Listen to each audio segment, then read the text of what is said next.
Hello, everybody. Welcome back to the TAPED podcast, the most intelligent podcast in the world. Where your host is always myself, MickyT. And me, Nostalgia.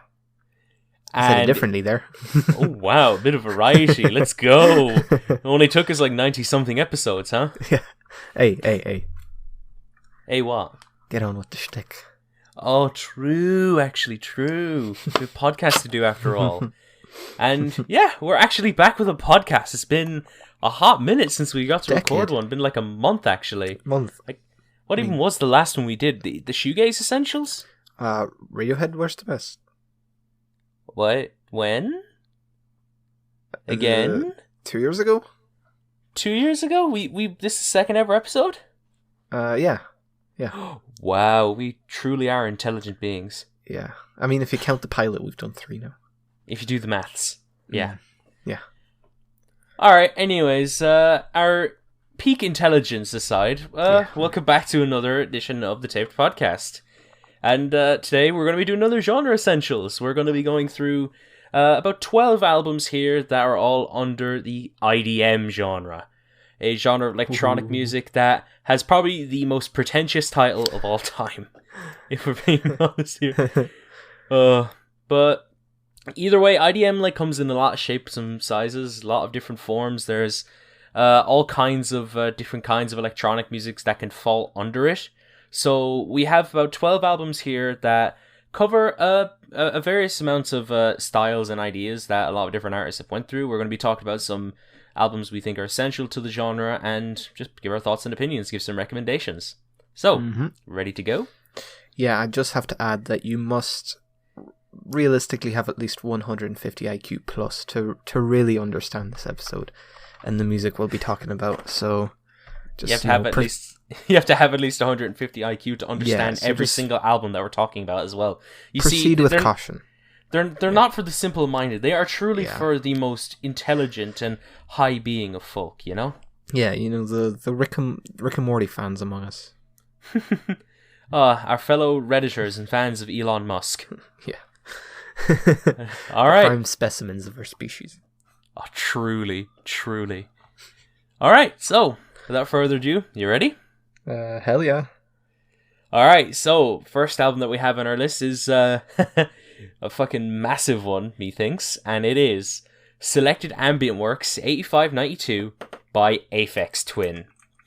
This is the debut album from elusive British electronic producer Richard D. James, who's known by many names, but most famously Aphex Twin. And this album in particular is the first one under the Aphex Twin name and was released under Apollo Records in 1992. You know, it's I think it's fair to say that anything that's related to Aphex Twin is usually gold. I mean, I think it's also fair to say if you're anyway interested in electronic music or music in general, then nearly everything that could possibly be said about Aphex Twin has been said and done, since his catalogue has already said enough, is already spoke volumes by what it's achieved. And that's for good reason, because Richard D. James is genuinely one of the best electronic artists who have ever done it, and albums like Saw 8592 are big reasons as to why. It's some of the most innovative and cutting-edge electronic music you'll ever hear, and it's insane that Richard began to work on a lot of this album specifically when he was only 14 years old. What the fuck were you doing when you were 14? Basically, Saw 8592 is a collection of tracks that Richard had been working on between the years 1985 and 1992, and it's the single most unique electronic album to have ever come out at the time that it did. It basically was alien in the scene, and it really made Aphex Twin a household name because of how unique it was and because of the ideas that Richard toyed with. I know a lot of Aphex Twin did after this. What Aphex Twin did after this is great, and there's some fantastic albums that are out there post-Saw. But honestly, Saw 8592 is really Aphex Twin at his best, really, in my opinion. And it's, in my opinion, his most innovative, unique, and rewarding listening experience. You know, despite what the album title may suggest, it's not an ambient album. It's an ambient techno record, if anything. There's only one song on this album that's pure ambient. But it's an album that really pushed the sound that it was going for forward. It features a lot of incredibly interesting instrumental choices with lots of percussion, and lots of the percussion and bass of techno being placed into the mellowness and spaciness of ambient. Some tracks feature vocal samples, and some others intertwine some really great synth melodies and catchy rhythms, and a lot of them culminate into various tracks that are honestly just peak music, no other way around it. It's really futuristic, it's meditative, it's got a cold and ominous edge to it, often it's incredibly ethereal, and it's just incredibly rewarding to listen to. There's tracks on here that are honestly some of the best ambient techno songs you'll ever hear. Hell, even some of the best electronic songs ever made. And it's easily one of the best electronic albums of all time, in my opinion. It's damn near flawless. As a side note, I never understood why some considered this album to be a bit dated. I think it's aged amazingly, honestly. And to this day, it's one of the best sounding electronic albums ever made. And yeah, it's the album that pretty much pioneered what IDM is. So yeah, you have a lot to thank Aphex Twin for. And all in all, this album is essential. Go listen to it now. Dated, dude. This thing sounds ahead of the fucking curve right now in 2022. Yeah, the album really needs no introduction. It's definitely wasn't like the first IDM release, but it was, I think it's safe to say, the first big one. And it also is pioneering. Yeah, for sure. And also a very fitting album to kick off today's episode. And, I'll say it right off the bat, I still think to this day that this is the best the genre has to offer. Aphex Twin's, 1992 Selected Ambient Works is, above all else, just an outstanding achievement in electronic music. It's one of my favorite albums of all time, and it's a masterpiece in every sense of the word. This album, as you said, sees techno beats combined with these, like, alien and sometimes even quite unsettling ambient atmospheres and soundscapes to create a project that kind of straddles the line between cold and comforting. While there's glimpses of, different influences here and there from, genres like, of course, ambient and techno, but also things like Berlin School from the 70s, perhaps. This thing, despite, those vague influences, really does sound very idiosyncratic and groundbreaking. It truly sounds like no album I've heard, at least, released prior to 1992. And again, considering this album was recorded over the span of 7 years, dating all the way back to 1985 when Richard was just 14, it's hard not to be blown away by just how ahead of its time this album was. And, as I said, even in 2022, this thing still sounds super futuristic. There's just so many absolutely incredible tracks all over this project. That is like the musical equivalent of a vivid daydream. Aegis Polis is, it feels like dance music for kind of like some sort of a weird sci-fi civilization centuries ahead in the future. Scotch Key Seventh Path is just like the perfect theme for some sort of like a cheesy alien horror from the 80s. Green Calyx kind of hints towards, the sounds present on a lot of Richard's further albums, like later down the line. And of course, Crystal is like peak music in every fucking sense of the word. Yes. It's just so cathartic, so powerfully potent, and it's just about as emotional as as an ambient-ish techno track without any vocals can possibly be. It's definitely the highlight of the album, in my opinion, and quite possibly the highlight of the genre.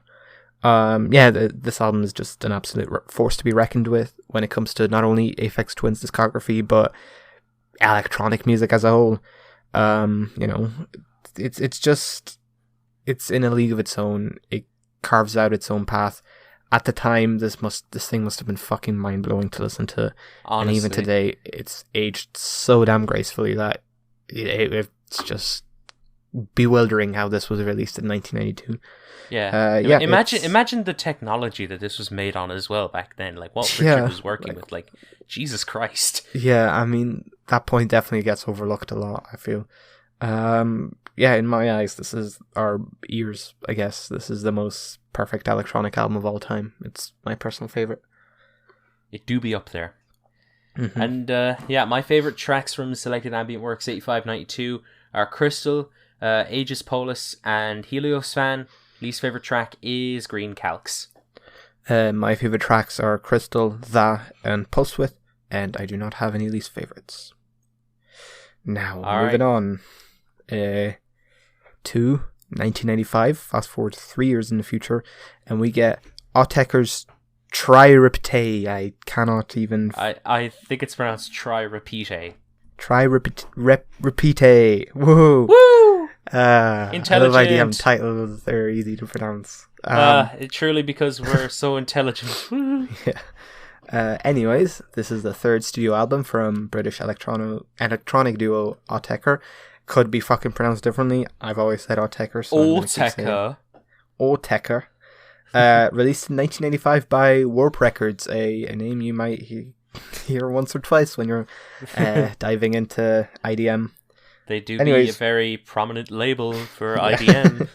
Yep, for sure. And in my opinion, this is just one of the most mechanical and cold albums I've ever heard in my life. It's repetitive in nature, it's clangy metallic beats, and it's dark and understated melodies just all work towards this goal. Admittedly, this project did take a few listens to like really, really click with me. I found its, purposely bleak nature to be a bit of a bummer at first, but then just one day it just kind of clicked. Maybe selected ambient works had me excited for something equally as gorgeous and ethereal, but there's really none of that on this album. Instead, whenever I close my eyes listening to this thing, I just picture very dystopian soundscapes, like the inner intricacies of some sort of abandoned industrial factory. It's just so mechanical, so just industrial, as I said. And, I was finally able to lose myself in this album, and it's really unsettling and bizarre at times, like atmospheres and soundscapes. It's grimy, it's unsettling, it's uncomfortable, but in a way that's what makes it just so beautiful and just so poignant. It feels like kind of a commentary on just these dark and kind of commercial aspects of society without even saying a word. But one thing it does have in common with selected ambient works is just how futuristic this thing sounds even today. But while the future that was portrayed on selected ambient works is somewhat mystical and ethereal, the future portrayed on this project is just a dystopian wasteland, just Fallout-esque, but without the fucking oldies. It's an album that just feels devoid of all humanity, and it's frighteningly entrancing because of that. Ah yes, Autechre. Another one of the big names in the world of the IDM scene, a duo that have been pretty influential in the genre and have made some pretty essential records. And, they're still going strong to this day with them dropping pretty actively over 30 years. Like, they literally dropped 2 albums last year, if I remember correctly, or the year before. But with their discography being as big as it is, we had to go with one of the biggest ones that they made, and that is the record of discussion today, repetae, which is a really great addition to this list, in my opinion. And it's basically a lot of what you said. It's pretty much just like the inner workings of a factory conveyor belt in sonic form. It is very stark and just very mechanical. repetae establishes itself in a pretty interesting way on this list, since it has a really interesting feel to it that's very distinct. It has some really interesting stylistic choices and ideas which make for a really dark sound palette, and for what it does, it's really damn engaging. It features a lot of very lengthy, drawn-out tracks that have these repetitive loops that sound very mechanical, but it ties in some harsh, pounding percussion, bass, and synth tones, as well as a dark, disturbing-sounding atmosphere. It sounds like it takes influence heavy from industrial, which accompanies the repetitiveness and the minimalism of the sound palette just really well. I think its textures and its atmospherics really add a ton to just the general mood and palette overall, and its glitchier undertones and odd beats make it fit in with that kind of futuristic IDM label comfortably. Its deceptively simple ideas make way for a lot of really great layers that each instrumental has, and while I could certainly understand how one could get very fatigued while listening to this, I found it to be really rewarding, and I think that if you're a fan of IDM or of these like weird, winding kind of industrial influence kind of sounds, and you haven't heard this album, I think that you'll get a ton from it. Of course, there are a couple of tracks that don't exactly do a ton for me, but there's plenty of great ones here that I really liked and thought were really great. So, yeah, this is a pretty great album all in all. It's one of the darkest albums that we have on the list, I'd say. Generally speaking, it's very, like I said, it's very industrial, very dark, very mechanical, and yeah, it's an essential in my opinion. And boy, that spitting facts. of course, and my favorite tracks are Dale, Clipper, and Utah. My least favorite track is Knit. My favorite tracks are Dale, Lateral, and Utah, and my least favorite track is Knit. Is that the same as yours? What was your middle one? Mine was Clipper. Yours was something else. Lateral. All right, close enough. Close enough. We're almost peak intelligence. Okay. All right. So two intelligent minds conversing over songs. Yes. The Taped podcast. What? Based. Okay, so let's move on to the next album, and we have Insides by Orbital. This is the fourth album from Paul and Phil Hartnell under Orbital, and it was released in 1996 under Internal. Orbital was one of the names in this list that I actually had no real prior experience with when we decided on what to include for the essentials, and of course with it being a really beloved techno record, I was really intrigued to hear what the hype was about for this album, and honestly, after listening to it a couple of times over, it's one of those records that just like, that's way better than I expected it to be, and it's actually one of the best albums on this list in my opinion. Insides is probably one of the most colourful 90s electronic albums that I've heard, and it's an album that thrives in how much personality it has as well as substance. It can be a bit of a daunting listen, sure. There isn't a single track of this album that's below the 6-minute mark, with a majority of the tracks being 10 minutes long or nearly. But with what Orbital do on this album, they manage to make something that never leaves you bored or disinterested, and they do it with colourful production, great layers and details, engaging progressions, and a big variety to the kinds of moods and tones that the tracks try to convey. Even then, it's incredibly cohesive. There's plenty of great grooves, breaks, and techno beats that collide well with these colourful sounds and ambient textures. The tracks build and progress incredibly well while keeping your head bobbing. The tones are great, the atmospheres are lush, they're kind of otherworldly and very alien. I like the often omnipresent, mysterious tone that it kind of has, and there is nothing on here that sounds out of place or off. It feels incredibly meticulous and complete.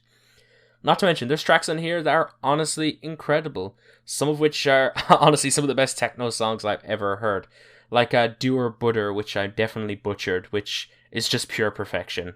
I love that song so much, and it's easily the best track in the album for me. If there's anything I have to complain about, it would probably just have to be with one particular track that isn't really that interesting. I'll get to best and worst tracks. But aside from that, this album is a treat in my opinion, and it's one of the best in the IDM essentials in my opinion. I really fuck with it heavy.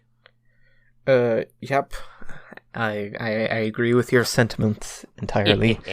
Insides is just one of the most underappreciated electronic albums of all time. I seriously just do not hear people talking about this album enough. And if they did, delve into the album like we did, they would find a project that is just charmingly eccentric and mesmerizingly colorful, and also just wildly eccentric and eclectic. Yeah, Insides is just a mixing pot of sounds, ideas, and textures, all of which combine to create an album that really just sounds like no other.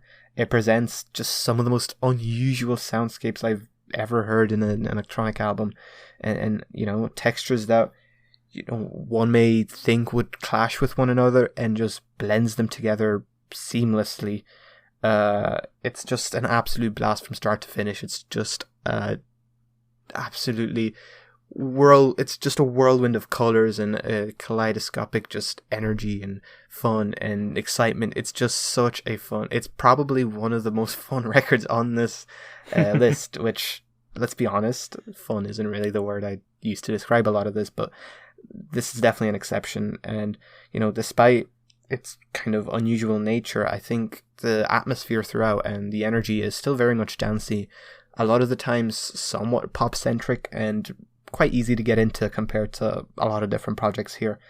I also must mention one thing. That fucking cover is just, we talk about like covers that perfectly represent the music a lot. this is just a fucking dictionary example, isn't it? It is Yeah. fucking colourful chaos in the best way possible.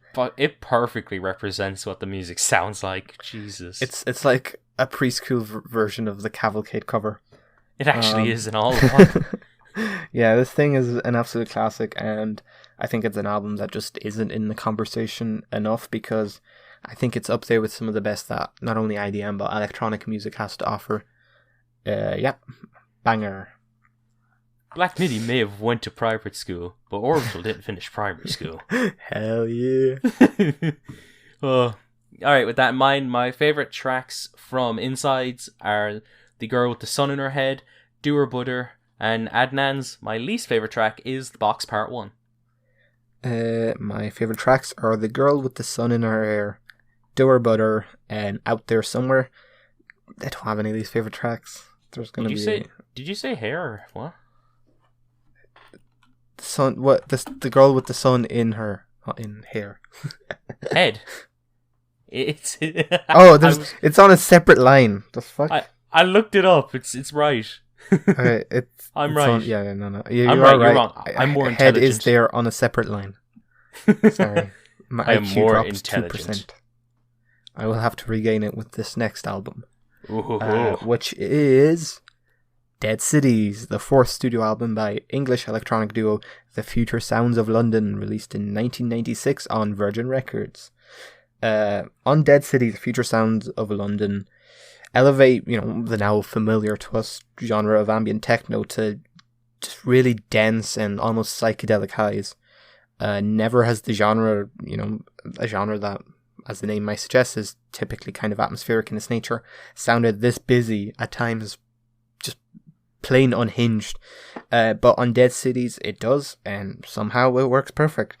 The sampling here is just super ominous, the compositions are very sci-fi-esque, and the atmosphere of this album again feels quite apocalyptic. A lot of the instrumental and specifically the beat work on this project really kind of remind me of something that maybe the Chemical Brothers, or even to some extent Prodigy, but that might be a little bit of a stretch, may have released. Yet the bigger picture of this album's sound palette is a lot harder to pin down. It's very eclectic. It's super in your face with everything it does. In fact, when it comes to IDM, again, not typically a genre that's very in your face, this project definitely an exception.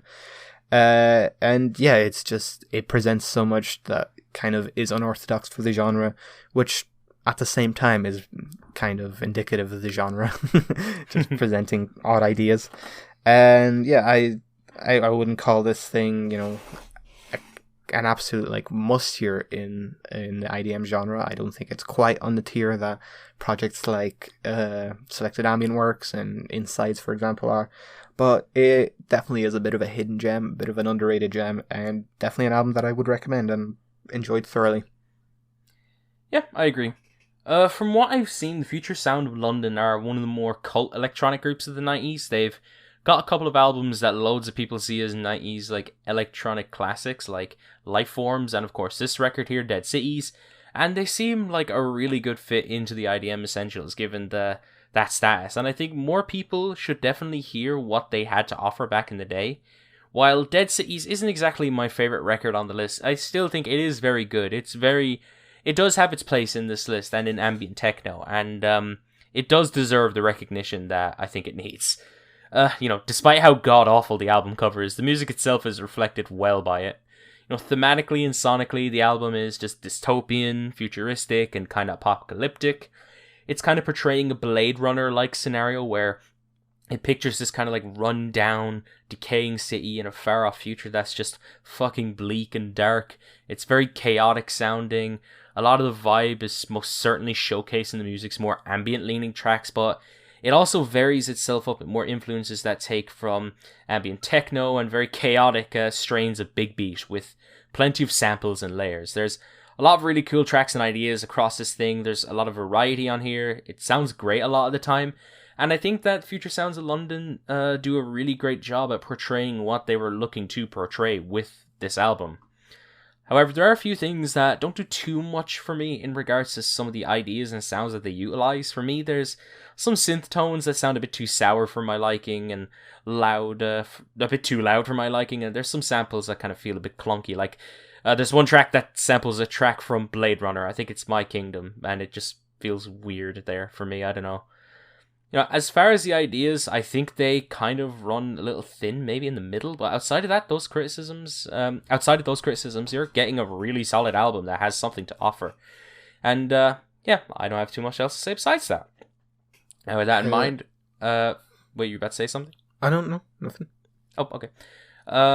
Best tracks are Her Face Forms in Summertime, Max and Yage. My least favorite track is My Kingdom. My favorite tracks are Dead Cities, My Kingdom, and Yage. My least favorite track is Herd Killing. Alright, let's move on to the next one, and it is Hard Normal Daddy by Squarepusher. I never thought I would ever say those words in my life. Jesus Christ. Anyways, this is the sophomore album from UK producer and bassist Tom Jenkinson, better known as Squarepusher, and it was released under Warp Records in 1997. Tom Jenkinson is another name in the IDM sphere that is grouped with the likes of Richard D. James, Autechre, and Boards of Canada as being one of the more pioneering and innovative artists in that genre. Particularly alongside Aphex Twin, he helped pioneer a style of drum and bass that's very rooted in IDM, that being drill and bass, which is more complex, intricate, and an over-the-top spin-off of drum and bass. But Squarepusher made himself stand out because the dynamic array of influences that he worked with, and with his sophomore album, Hard Normal Daddy, he showcased that, and at the end of the day, it's a really great record that deserves its recognition for being unique and standout. Personally, I don't love this album as much as others on this list, but Hard Normal Daddy for sure added some really unique and dynamic ideas to what could be done on a drum and bass record, since Squarepusher puts forth a lot of influences that stem from jazz fusion and funk music, and it's incredibly interesting fusion that manages to be really innovative, very creative. It's basically taking jazz compositions and ideas but applying them to lots of synth work, frantic yet intricate breakbeat samples, and some really cool atmospheric textures. At the same time, it feels really dynamic when it comes to the songwriting, and despite it kind of wearing thin on variety towards the back end, I will say that it does a really damn good job at what it does, even if it kind of remains in its comfort zone a bit too much, in my opinion. It's a very intricate, unique, and interesting album all in all, and while I can see why some could see this as a bit of a gimmick, I think that there is artistic validity and merit to what Tom Jenkinson was trying to do here, given how well composed, intricate, and just generally enjoyable a lot of the tracks here. Like I said earlier, it's not one of my favorite albums from this list, but it's an album that I do enjoy whenever I listen to it, and it's an album that deserves a spot in the IDM Essentials, in my opinion. Yep.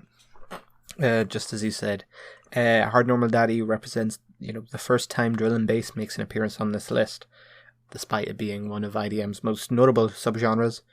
And as you kind of touched upon, it combines the prominent bass foundations of drum and bass, but turns the drum part up to like 1000. The beat work on here is just dizzyingly complex and even quite manic at times. Yet what's so striking about this album is how controlled and pinpoint accurate these, sometimes breakneck speed compositions are. And as you said, there's a lot of really interesting jazz elements here. In its composition work, it's, obviously completely instrumental, but applying those jazz foundations to an electronic album that's this, breakneck fast is quite a weird and at first a little jarring, but once I really got into it, it was really a really fun and unique spin on, two genres. And yeah, a lot of sorry. This album honestly has a lot going for it. However, I must say I don't personally connect with this album as a whole as much as I do some other albums. I know that this is one of the most notable albums on this list. It's arguably Squarepusher's most famous and well-known album, and obviously he's a very, very big figure in the IDM genre. But while I do think this album is very good, it's probably just a tier or two below the likes of, Selected Ambient works. Probably 2 tiers below those albums for me. But it does have a lot going for it. There's a lot of just absolutely just fantastic and exhilarating and jaw-dropping moments throughout. And the compositions here make sure that it's never really a drag or dull. But it does have some somewhat disappointing moments, most notably the closing track. It just is, it kind of ends the album on a bummer. It really doesn't do much for me. But for me, this still served as a great introduction to Squarepusher's style. I think I've only heard his most recent project. And so I definitely came out of this project with a lot of highlights. I definitely see where the love for this project comes from. But personally for me, it's like a 7. Yeah, it is a 7. I agree. Fair enough. Okay, my favourite tracks from Hard Normal Daddy are Cooper's World, Beep Street, and Papillon. Least favourite track is Vic Acid. My favourite tracks are Beep Street, Papillon, and E8 Boogie. My least favourite track is Rebus. Now. we move on to another very, very iconic project in the genre. It is Music Has the Right to Children, the debut album from Scottish duo Boards of Canada, released in 1998 on Warp Records. Also Matador Records in the US, which is kind of fucking based. Oh, wait, really? Oh, wow. Well, here we go. Another one of the big boys. Boards of Canada and Music Have the Right to Children are well and truly etched in the IDM Hall of Fame. And depending on your mood going into this album, the experience just completely differs. But trust me, no matter what, this album is always guaranteed to be a fucking experience. It is simultaneously one of the most uncomfortably uncanny and unsettling and eerie albums I've ever heard. But at the same time, there is just so much beauty and just off-kilter, just gorgeousness present throughout this album that it really kind of starts to build up. You kind of start to build up this almost like Stockholm Syndrome-esque appreciation for just the creepiness and the unsettling atmospheres, and you somewhat get entranced by them. It just, again, we don't have the... I'll definitely make sure that I have the 2 covers I mentioned on screen so people can look at them. The cover is, again, just a perfect metaphor for this album. It's, at its core, just a family photo out in the mountains. Very wholesome, very nice. But removing that one feature, their faces, it makes things just seem so uncanny and just so close to being wholesome and perfect and comforting. And that's exactly what this album is.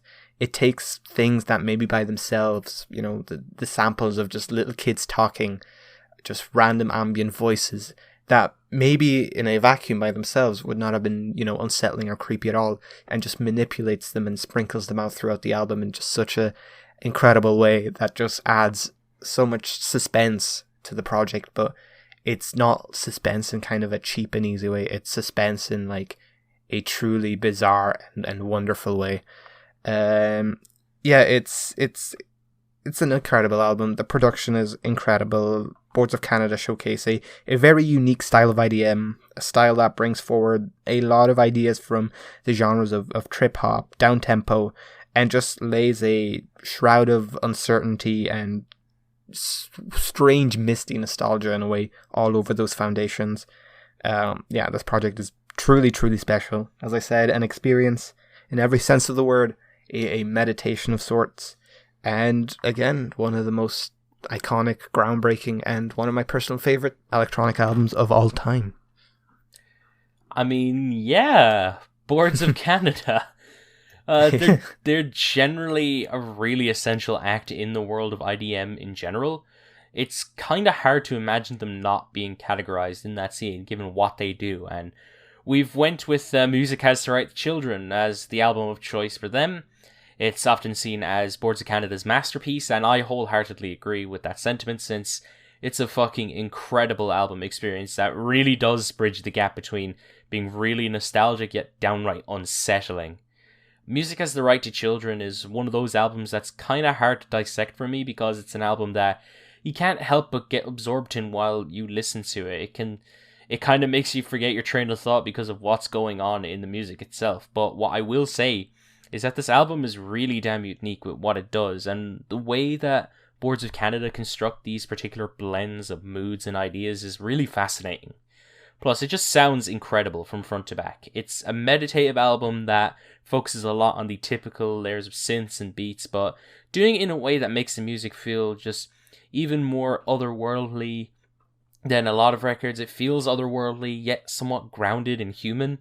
It's a very evocative album in that sense, and electronic music is at its purest and best when it evokes a lot from the listener.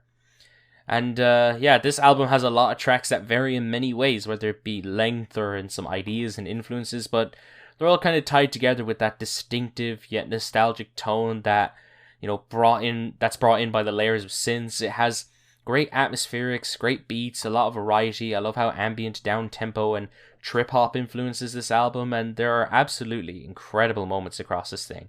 But as an album experience, it thrives more, in my opinion. I guess only real issue is that some tracks on the first leg aren't as good as what comes after, but aside from that, there are no real criticisms that I have for Music Has the Right to Children. It's just an amazing album. It's unique, it's interesting, it's haunting, yet nostalgic, and when it comes to the grander scheme of IDM and electronic music in general, it's very fucking essential. And depending on what mood you're in, you'll be getting a different vibe off of it. I wholeheartedly agree with that nostalgia. So, that in mind, my favourite tracks from Music Has the Right to Children are Turquoise, Hexagon Sun, Rule the World, and Aquarius. My least favourite track is An Eagle in Your Mind. Well, my favourite tracks are An Eagle in Your Mind, Roy G. Biv, and Aquarius, and I do not have a least favourite track. Every single track serves its purpose here. Okay, I see. Okay, next up, we're not out of the 90s yet. We have one more from the 90s, and that is Permutation by Amon Tobin. This is the second album from Brazilian producer Amon Tobin. It was released in 1998, and it came out under Ninja Tune.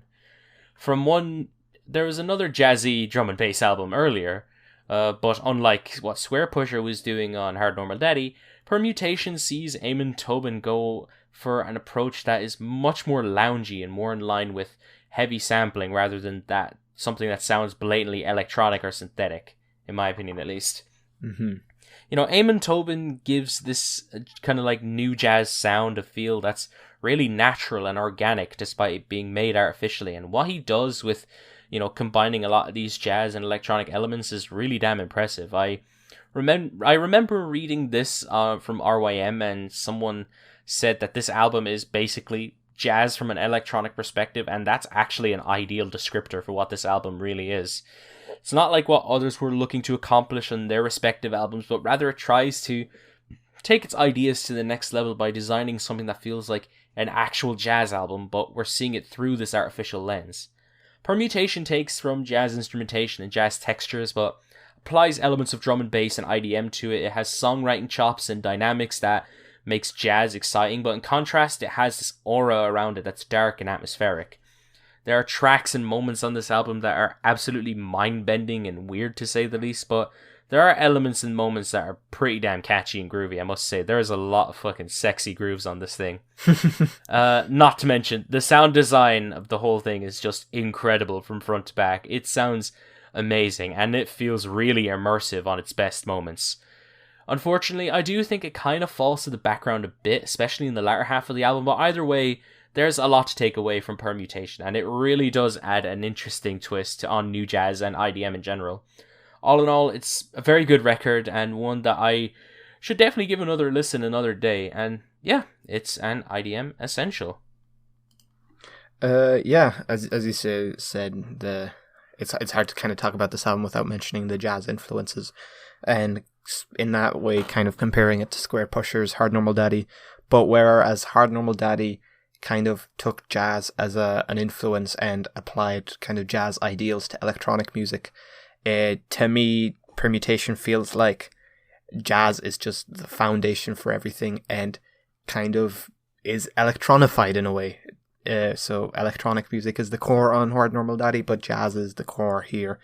And unlike a lot of IDM, which sounds kind of alien and robotic and synthetic due to its experimental electronic aspects and composition, I think that this album sounds very much human, very much authentic in its sound design and delivery. It's gritty, it's somber, it's nocturnal, yet it has that like classy jazz feel all the way through. The atmosphere of this project is truly memorable as well. It really conjures up some dark and effortlessly cool imagery that an album like in a different genre entirely, Dummy, does. For example, it has that kind of, you know, urban night feel, smooth jazz cafe-esque feel, and I absolutely love that. And, you know, the compositions and arrangements on this thing are, as you said, kind of loungy, very smooth. It's just such an enjoyable and pleasant album throughout. It's a fantastic project and definitely, again, brings something completely new to the table, like a lot of IDM does. And you definitely, I don't think, will be finding an album today that is as kind of authentic and almost acoustic sounding as this project.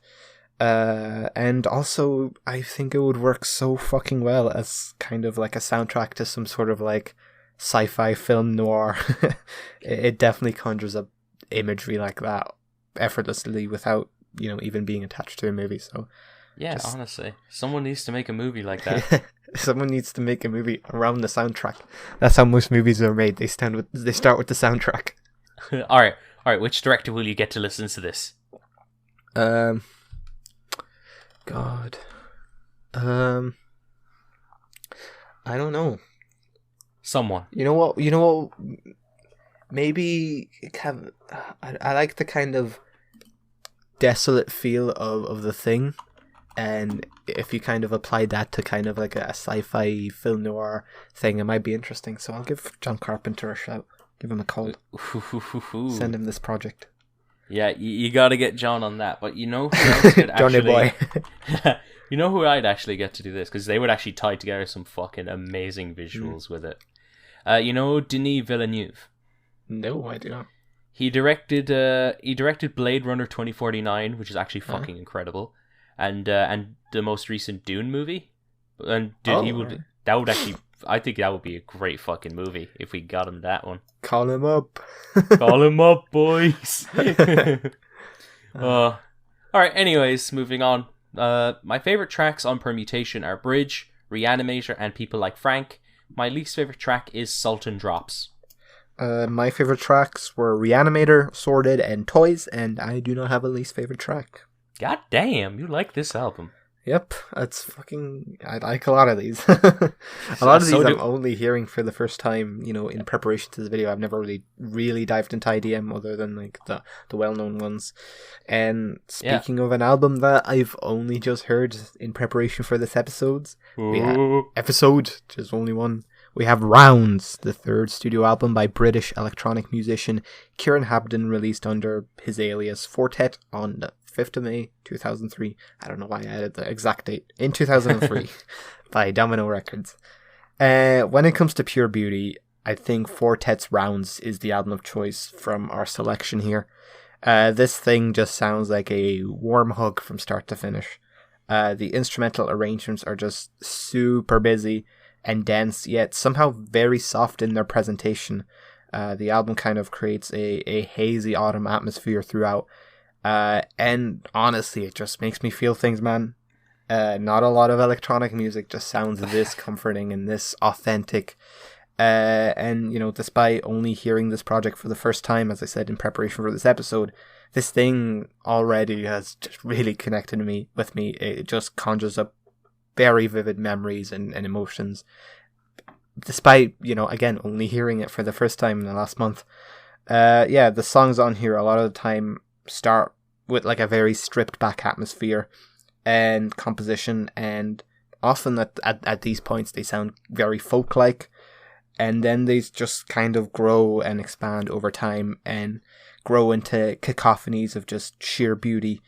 And the fact that all of this entire album is composed almost entirely out of samples, aside from I think some guitar strums that Kieran added like in post is just mind blowing to me, and just gave me even more respect for the album, because I think he used a total of like 500 samples or something throughout this album.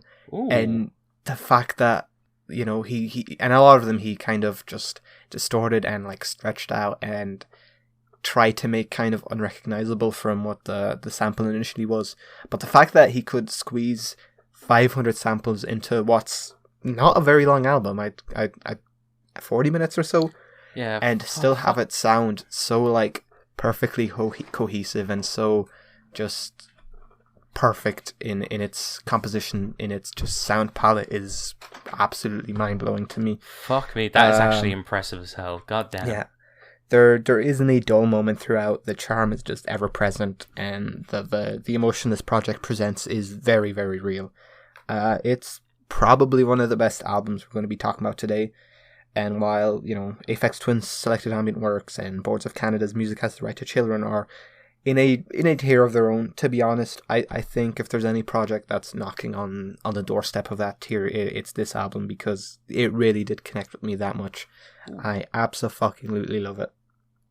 I love it too, goddamn. Yeah, Four-Tet is one of those artists that for the longest time I was looking to get into. I know Four-Tet more for his associations with Tom York and Madlib, but when it came to his own solo work, I had yet to hear any of it. And I'm really glad that we got to include it on this list after hearing it. It's honestly...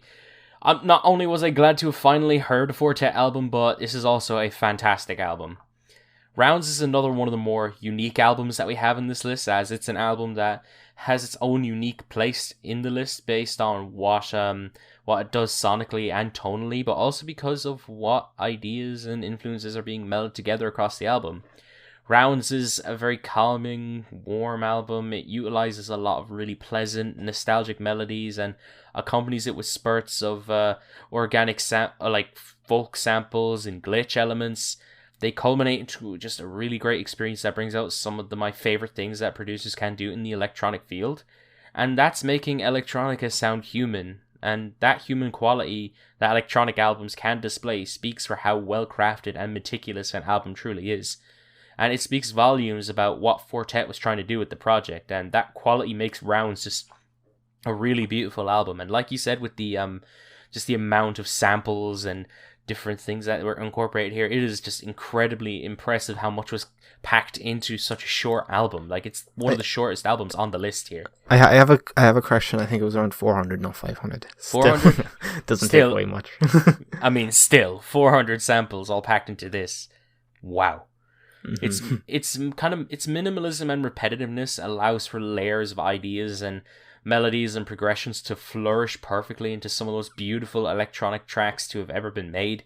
It really shows in so many tracks here, whether it be the opener or Hands or the incredible 9-minute centerpiece Unspoken, which is just peak music. God, that song is amazing.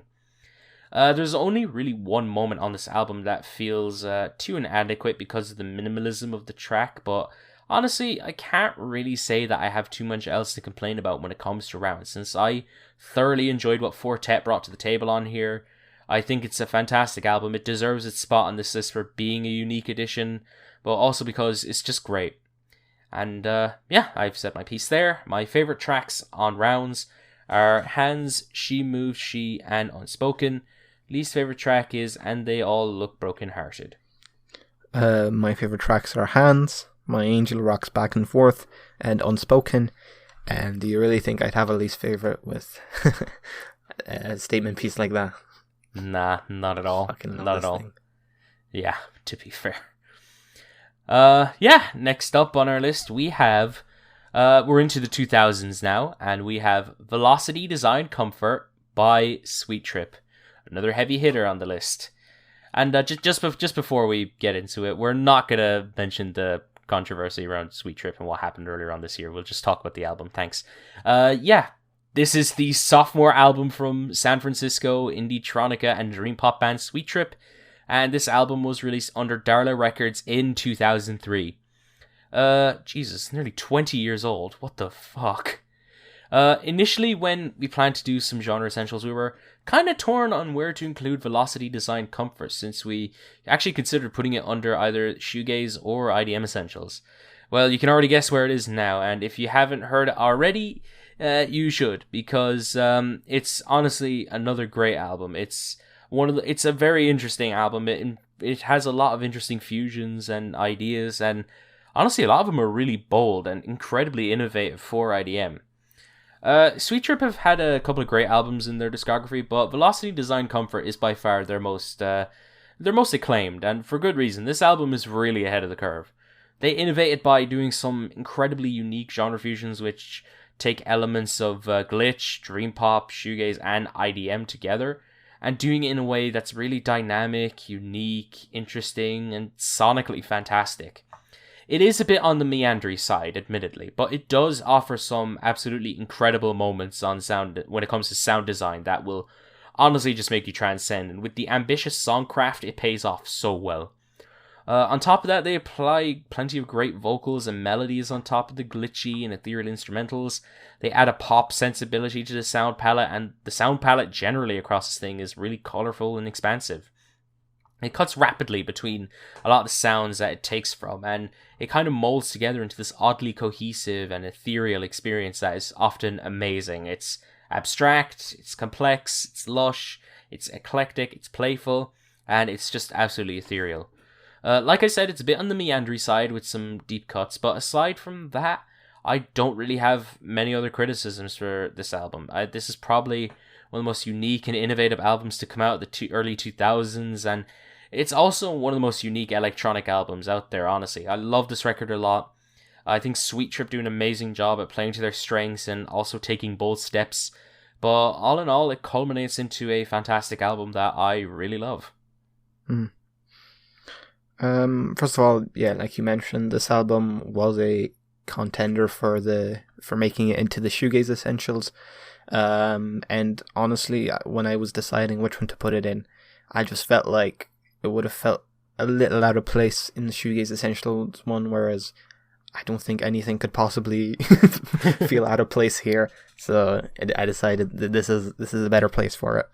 And yeah, when it comes to this here episode, and it's just a wide variety of sounds, I don't think any album kind of stands out more than this one. I mean, you may disagree, but for me, this is the most different pick of the lot. While a lot of songs on the album are very much IDM centric, there's a lot of dream pop ideas, noise pop ideas, as I said, even shoegaze. They all play a part in this album's very dense and unique sound. And at its core, a lot of this album follows kind of some form of a pop structure. Take tracks like Chocolate Matter or the iconic Disco, for example. But those pop structures are expanded on left, right, and center with just mechanically complex IDM and glitch pop elements to create something that would definitely never look right on any sort of a pop chart ever. The production, like a lot of shoegaze aligned albums, is very hazy. Oftentimes the vocals, this IDM album has vocals, are buried in the mix, and the soundscapes just kind of stack onto each other beautifully.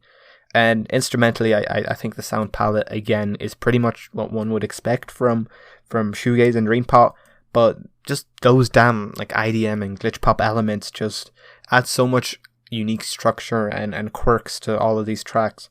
And that's honestly what makes it so one of a kind. It's an album that just completely ignores genre boundaries.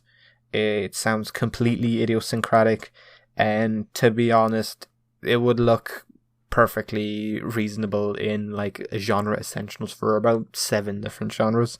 But again, I think IDM is the best episode to kind of represent the album's just off-kilter and idiosyncratic nature.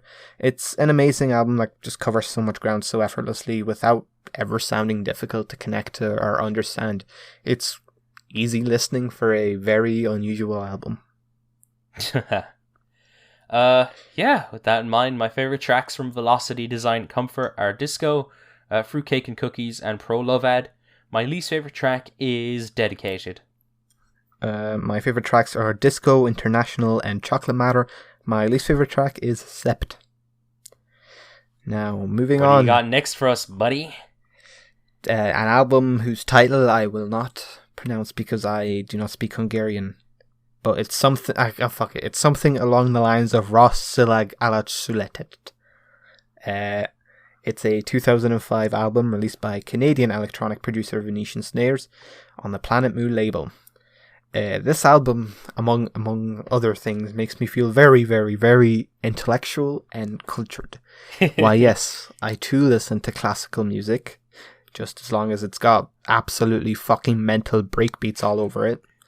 And yeah, that is correct. The Move album over, whose Beethoven. name, yeah, the album whose name I will not attempt to pronounce again is probably the most unorthodox clashing of genres we'll be talking about.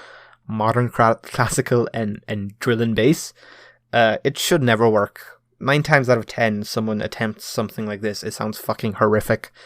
But Venetian Snare pulls it off, just track after track after track, and finds his like own kind of niche somewhere in between those two genres perfectly. It's odd that I'm saying this, but it just clicks so naturally. I think a lot of that comes down to the choice of samples here. They obviously all present, that signature grace and class present in classical music, but they're still manic enough and intense enough in nature to work quite well with the absolutely chaotic drum work present throughout this album. And when I say chaotic, I'm not just kind of using buzzwords. This thing is just all over the fucking place constantly. It goes from one fucking tempo to the other like this. It never gives you a moment to just breathe in and kind of take a look back at what you're listening. You just are in a fucking just roller coaster of weird classical emotion. It's a juxtaposition that is kind of hard to put into words, but I definitely urge everyone to check this project out because it really is something quite remarkable. Fantastic project. Another completely unique album on this list. Another incredibly unique album indeed. And I too will not pronounce this album's name because I do not want to offend anybody. You have to make at least one attempt. I did. Rossz, csillag, alatt, szuletett. If you speak Hungarian, please tell us how we did. If there's anyone from Hungary, please let us know. Because I'm not pronouncing best and worst tracks. Fuck that. Yeah. Oh, fuck. No, we are. No, we're not. We did it with the fucking Aphex Twin Worst to Best. We did it with Cyro, so we'll manage. But that's Aphex Twin. It's a made-up language. Yeah, but it's Cyro, so I'm just looking up the track numbers. I don't care. Yeah. Anyways, Venetian Snares is another artist on this list who's been one to check out for me for a long time. I remember hearing a track from this album especially that our good friend Aubrey, aka Slugbait, recommended to us in one of our song submission streams. And it was one of the more unique entries that we had during that stream, since it was a really unique fusion of progressions and chamber instrumentation of modern classical with elements and breaks that we typically see in drum and bass and breakcore. During that stream, I was really impressed with what I was hearing, and I was really anticipating hearing this album for the first time when we decided to choose it for the essentials. And yeah, expectations were met. This shit fucks. The way that Venetian Snares blends classical instrumentation with incredibly chaotic percussion is nothing short of unique, and honestly, I can't really say that I've ever heard a fusion like this before. Move over, Beethoven. Venetian Snares is the true intellectuals music. Why, yes, of course. Yes. Everything all over this album is just so intricate, complex, and really coherent, actually, with Venetian Snares combining these different styles and ideas with such ease and fluidity. The atmospheres, the melodies, the samples, and the progressions culminate incredibly well together, and as a result, we get so many fantastic moments that are incredibly interesting and engaging. The juxtaposition between these styles and how much quality that we get from it is nothing short of innovative, and when the tracks are as great as they are in this, it can be at points fucking breathtaking. if there's anything that I should criticize the album for, it's that some of the shorter moments kind of just feel insignificant, feel like insignificant interludes that don't really do much for me. Not a major issue though, especially since a lot of this album exists, and I think that it does. It can be a bit samey, but I digress. It fucks. Yeah. All in all, this is just another must here. It's really fucking unique. I know you said that the Velocity Design Comfort is probably the most unique album on the list, but I kind of have to disagree. Yeah. I have to give it to Venetian Snares with this album. Like, Jesus fucking Christ. It is so unique. It's so weird. I've never heard anything like it before in my life. And I don't think I'll ever hear anything that is as close to being as good as it is with these influences. So yeah, this is another must here. It's another really unique entry, and yeah, that's it for me. Time to look up the album so I can tell you which tracks I like. I'll start to give you go time. on. My favourite tracks are Seren Setlin, Ongil Kios Vasarnap, and Hi Now. Or probably Hadronal. No, Hi Now, I don't know. Worst tracks are there's a single one, Senki Dala. You're up next, Buckle. Alright, my favourite tracks are the second one, the fourth one, and the fifth one. My least favourite track is the third one. God, I love the fifth one. I love the fifth one. That was the one that Aubrey showed us on stream. It fucks, okay. It fucks. Yeah, true. Speaking of another album that fucks, we have... We're into 2010s now. We have Cosmogramma by Flying Lotus. This is the third album from the versatile California producer, the one and only Flying Lotus, and it was released in 2010 under Warp Records. Oh, hey, familiar face. Flylo is a producer that I'm sure a lot of you would be familiar with if you're either a fan of modern electronic music or even hip-hop music. The man's reputation really precedes itself since he's shown to be an incredibly versatile artist, and over the years he's been part of some fantastic projects, whether it be with some of his own records like Cosmogramma, or ones that he has credits on from the likes of Thundercat, Mac Miller, or even Kendrick Lamar on To Pimp a Butterfly. But when it comes to Flylo's work, a lot of people see this record here, Cosmogramma, as the Flylo record.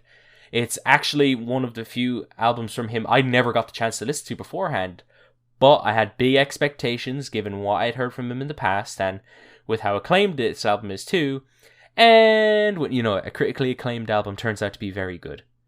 But in this case, Cosmogramma is fucking great. I mean, Flylo's sound generally is incredibly unique and distinctive to him, but even what I knew about his music prior didn't prepare me for what Cosmogramma had to offer, since on its own, it's a really strange and mind-bending album that feels like a chaotic yet vibey trip from start to finish. Flylo's sonic palette across this album is really eclectic and expansive, since he puts forth a versatile blend of IDM, instrumental hip-hop, and new jazz that feels like it contradicts itself constantly, but blends so naturally together. It constantly shifts its moods, pace, and ideas, but it sounds perfectly arranged and meticulous. It's a really interesting juxtaposition, and it's honestly fantastic when it's at its best. It's basically a schizoid album, and it's great in so many ways. It's really unpredictable and consistently exciting from front to back. The production is amazing. There's some great guest appearances from Thundercat and Tom York. Thundercat himself provides some fantastic bass work, as always. The ideas are fantastic, they're executed very well, and there's just so many amazing tracks to behold on this thing. This album isn't perfect, however. It does tend to have moments that kind of blend together, but aside from that, there's so much to love about what Flylo manages to achieve on this glitchy, skitsy, yet vibey album. It's honestly one of those albums that kind of transcends genre and feels like its own thing. With how much quality that's here, it makes for a really great album, and it's one of those records that for sure deserves the praise that it gets. In fact, it's one of my favorites on the list for a reason. Oh, and before I forget to say, it's essential. It must be to be here. It has to be. There's no way. Yeah. Clearing my throat before I give my I thought you were about to say speech. something. You have to clear my throat before I give my intellectual speech. That's how you know I have IQ. I thought you were days. I thought you were going to do one of those things where you clear your throat and you just say something like, "Hey yo, this shit bussin' for real, on God, no cap." No, that's not That's not intellectual speak. True, actually, that's peasant speak. Oh, intellectual speak. For real, though, as you mentioned, Flying Lotus is one of the most iconic producers of the last decade, be it through his own studio albums, and, as you mentioned, his work with other artists, most notably, at least for me, Thundercat, or even his appearance in what is perhaps the most iconic video game of the last decade, GTA 5. Flylo has just been kind of a far-reaching presence throughout the last 10 years, and more at this point. And Cosmogramma is certainly, in my eyes, his most iconic release. It's the one that I always immediately associate him with. And yeah, I think this album pretty perfectly represents his ever so influential sound, style, and just aesthetic. It's a sound that he would obviously expand to new territory in the years after this album's release, but I think nonetheless is present at its most creatively exhilarating and well executed on Cosmogramma. This album is just like it's a kaleidoscope of glitchy and spacey soundscapes. Everything sounds so off kilter yet clicks together seamlessly, and as the listener, you're just kind of taken by the hand and just led through this just wild and wacky journey. It's very sci-fi-esque in its aesthetic. It's very, very hypnotic in how, it just kind of throws things at you and lets them kind of sit there and linger and turn into different samples, and this sample here, this sample that. Everything just kind of clicks into place, track after track after track, so much so that sometimes it's hard to notice that you move on to another track because everything just flows perfectly throughout this album. It really feels like one big unit rather than a collection of tracks. And honestly, a lot of the albums here, like for example Selected Ambient Works, there are some run of tracks that kind of fade into, like run into each other, but there are some kind of jarring jumps between tracks. There's none of that here. It's among its carousel of genres and influences. It has a heavy emphasis on hip-hop-esque compositions, whether it be like full-on glitchy wonky or softer, more smooth, jazzy moments. The project just never disappoints production-wise and always just throws new ideas and just new soundscapes and new textures to just keep things entertaining throughout. And above all else, this album does kind of, in a way, remind me of Inside's Orbital in just how fun and how wacky it is. It feels playful. It doesn't feel like it takes itself seriously at any point. Too seriously. I'm it's not a good thing to be completely fucking batshit insane. And yeah, overall, it's just such a well executed just album that presents so many fresh ideas and a lot of ideas that kind of set the groundwork for, the things that Flylo would do in the years since. Yeah, it's my favorite project from him personally, from what I've heard, and one of the most iconic releases of the 2010s for a good reason. I wholeheartedly agree. Haley. And yeah, my favorite tracks from Cosmogramma are Pickled, and Do the Astral Plane. My least favorite track is Archistry. My favorite tracks are Computer Face, Pure Being, And the World Laughs With You, and Do the Astral Plane. My least favorite track is German Haircut. And Mick, we've made it to the last album. Howly Jesus. The most recent inclusion on this list. We still have to go back a few years to 2013.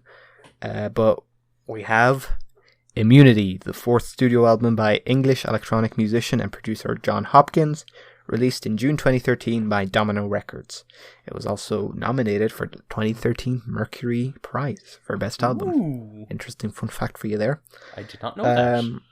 Immunity feels like a lucid dream, a cold and wintry dream, yet one that feels very comforting, almost like a desolate wooden hut in the middle of a tundra.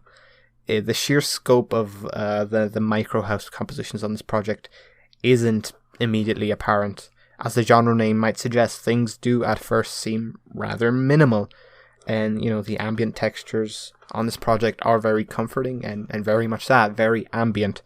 But the more I listen to this record, the more I kind of get entranced by just how massive this thing feels in scope. This album it may not seem like it at first glance, but it's really, really dense. It presents so much, it presents so many different sounds and textures that just kind of clash and combine to become one big texture in a way. The atmospheres here are just overwhelming at times, but in the best way possible. Intoxicating is a good word to use. It feels like this album just takes you on a high. It's impossible to listen to this project without just closing your eyes and just losing yourself in it. It's also easily one of the most well produced and well mixed albums of the 2010s, in my opinion. Every little thing just builds into its sheer beauty, and the sheer beauty of the bigger picture of this album. The drums find the perfect middle ground between hard-hitting and gentle. The piano assembly throughout is just done perfectly. And yeah, everything is in the right place. Radiohead reference. Haha. It's one of the most comforting and beautiful albums I've heard in the last few years. And it effortlessly transports you into different worlds I don't quite understand, but it just feels like I'm floating through them and enjoying every moment of them. It's an absolute banger of an album, and yeah, big dub for Mr. Jon Hopkins. Hell yeah, and I can't even lie, I was floating while I was listening to this as well. Yeah, is that GIF, Discord GIF? You know the GIF. Oh, I know the one you're on about. Oh, that one's funny. Anyways, Immunity is the final album we're covering on today's podcast. Obviously, it's the most recent addition to our list, but it's also one that happens to be a great addition to our list as well. There's been so many great albums, but, this one's another great one. It was also a great addition to the modern age of IDM that has a ton to offer sonically and quality-wise. Immunity is one of those albums that we have on this list that takes nods from house music, but with that being said, it also takes from some familiar sounds and ideas that we've covered so far and combines it with the sounds of ambient and techno. It has the two distinct halves with which focus on two separate palettes, with the first one being mostly micro house and tech house orientated, and the second half being more ambient focused. It manages to cover a lot of ground while doing this, and it also has it also happens to be great, and it's just at points just so transcendental and engaging.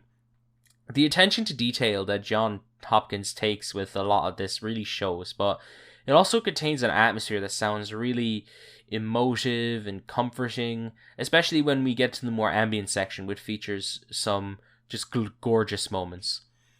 Those moments in particular also just sound incredibly lush, warm, and honestly kind of human. Especially Abandoned Window, which is just hauntingly beautiful. The groovy tech house moments are really engaging for the most part and just kept my head bobbing. They are so addictive, the rhythms especially, and the bass is just so great. It's well detailed, it's very complex, it's layered, and the sound of it all is just fantastic. The first two tracks on this album are legit incredible because of this, and are just easily major highlights of the first half. All in all, this is another fantastic album we decided to include. It does a lot with its influences and ideas. It has some incredible moments, and yeah, it's fantastic. Oh, and it's essential. Hell yeah, it's gotta be essential. Fuck yeah, man. And best tracks on Immunity for me are We Disappear, Open Eye Signal, and Abandoned Window. Least favorite tracks, Sun Harmonics. My favorite tracks are Open Eye Signal, Collider, and interestingly enough, Sun Harmonics. No least favorites. Aye. And with that in mind, we fucking did it, boy. Let's go. Let's go. My IQ has risen to 170 now. I hope the viewer's IQ has been able to rise as well, and I hope you got to check out some of these albums too, because yeah, then it really will. You will make your brain expand. Yeah. People say geniuses listen to classical music. Now, just throw on some fucking IDM, throw on some insides, throw on some fucking rounds, and your brain will explode, man. Young Sheldon origin story, just listening to Aphex Twin. Oh, they played Aphex Twin for him when he was in the womb. Oh, Jesus Christ. So, yeah, I think we should end it there. Thank you guys so much for checking out today's episode of the Taped Podcast. We really hope that you enjoyed the IDM Essentials. First and foremost, special shout outs to our patrons right now. Shout outs to Aubrey, shout outs to Joshua, and shout outs to Conor. And of course, if you want to support us on the Patreon, you should definitely consider going to the link in the description. But obviously, you can support us just by watching our content as well. Obviously, links to the Discord, the Cassette Tape Discord, will be in the description as well. You can come hang out with us and other like-minded people who love music and want to talk everything music. And links will be in the description to both of our inactive channels as well if you want to check them out. And I'd call it a hiatus. I'll say hiatus too. I want to go back to doing videos. Yeah, same. Just a breather. Just a breather, yeah. A year-long breather. And with that in mind, my name's MickyT. I've been Nostalgia. See ya. Peace and love.